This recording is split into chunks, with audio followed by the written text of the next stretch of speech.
In today's lesson, we're going to learn how to graph polynomials using some of their key features. We're going to look at these four graphs to see what you notice about the roots, which are also called the zeros or the x-intercepts, that repeat. We have the root of -2, which occurs 4 times. Then we also have the root of +1, which occurs once. The next graph, we have the root of -5, which occurs 1 time, and of +2, which occurs 3 times. Then we have the root of +1, which occurs twice, and +4, which also occurs twice. Now take a second to recognize any patterns between the number of times that the root repeats and what's happening at the x-axis.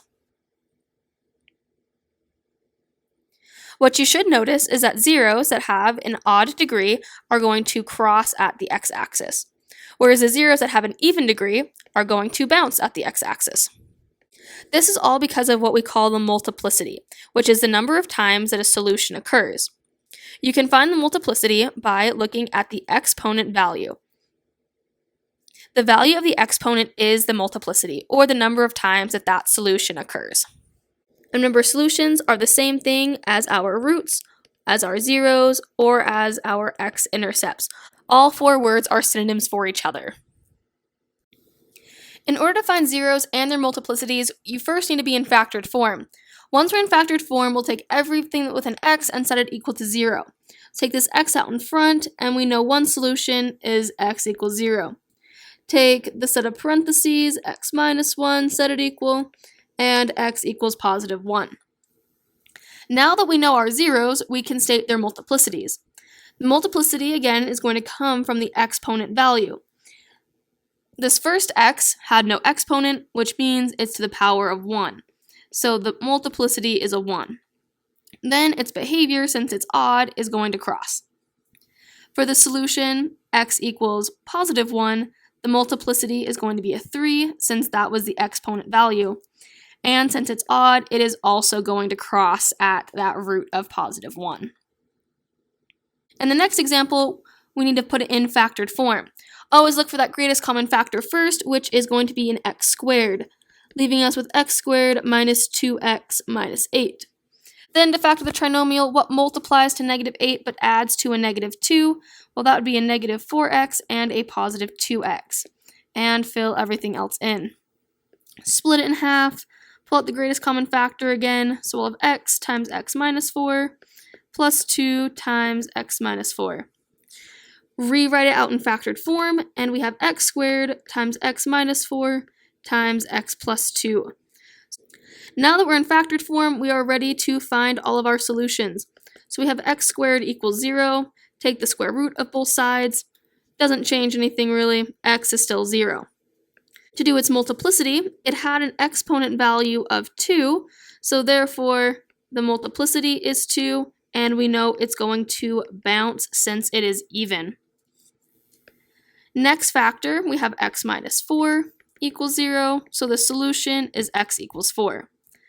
The multiplicity, again, comes from the exponent, but it comes from the exponent of the set of parentheses, which is a 1. Then it's odd, so it is going to cross. Now it's your turn. Try doing the multiplicity and solution for this factor. The solution will be -2, the multiplicity is a 1, and it is also going to cross because of that. So here are the 3 solutions as well as their multiplicities and behaviors. Now we're going to use this information to sketch polynomials.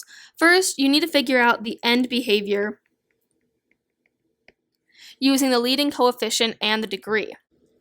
Then we're going to factor the polynomial if it's not already factored.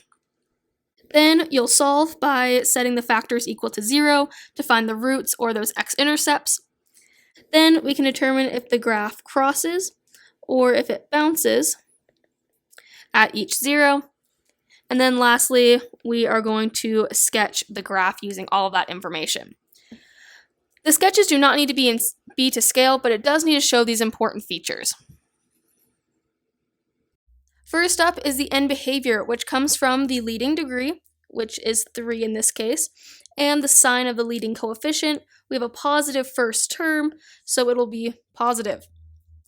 Because of this, we know the end behavior is going to be down and then up from lesson 5.1.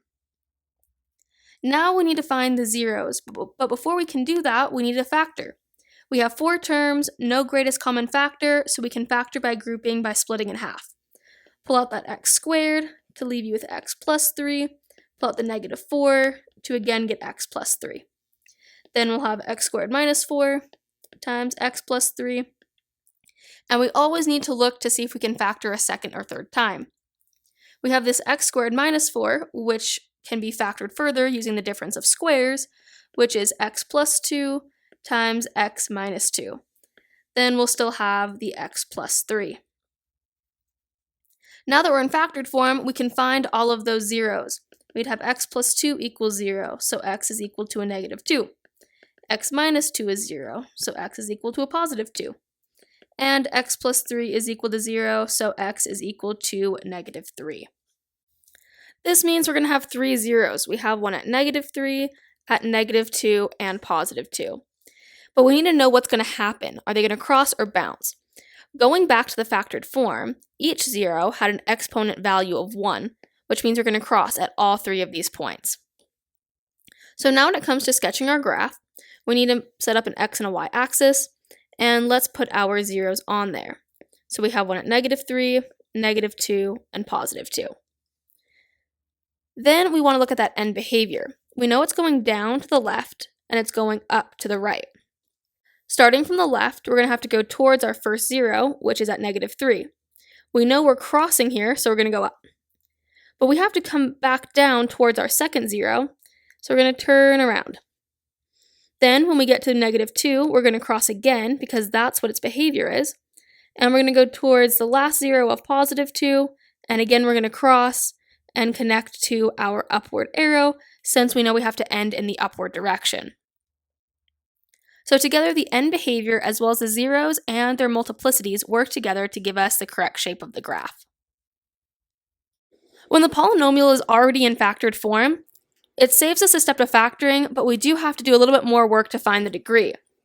Now, in order to find the degree, we're going to have to add the exponent values together. So we have a 2, we have a 1 right here since it's not written, and a 5. Together, that will give us a degree of 10. Then, for that leading coefficient, we have a negative out in the front, so it's negative. Since it is an even degree and a negative coefficient, that end behavior is going to be down and down. So the last thing now is to find those zeros. We'll have negative 3x squared equals 0, x plus 1 equals 0, 2x minus 1 equals 0, and x minus 4 equals 0. And a lot of these we could do probably in our head. Since this is equal to 0, any division that we do will still be 0, so x is 0 still. Subtract the 1, x will be equal to negative 1. Then we'll add 1 and divide by 2, so x is equal to 1/2. And add 4, so x is 4. Now it's going to be helpful to write the zeros in the order that they occur. So we have the 0 at negative 1, we have it at 0, we have one at 1/2, and at 4. Now we can do those multiplicities. Well, this x plus 1 originally had a multiplicity of 2, so we're going to bounce since it's even. The 0 came from the x squared, which is 2, so we're also going to bounce.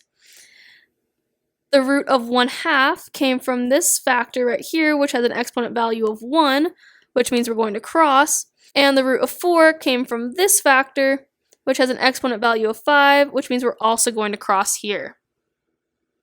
Now we have everything that we need to sketch a graph. We'll start by putting on those roots, which occur here at negative 1, as well as 0, 1/2, and 4. The end behavior is down and down. Now we can start to connect the points. Starting from the left, we're going to go towards our first 0, which we're bouncing at negative 1, so we'll go down. We'll have to come back up to get to the root of 0, which we are also going to bounce at. Then we come back up to that root of 1/2 where we cross, then come back down to that root of 4 where we cross again, and we can connect with our downward arrow to give us that end behavior that we're looking for of down, down. Now it's your turn to give it a try. Don't worry about example 5, but pause the video and do example number 4.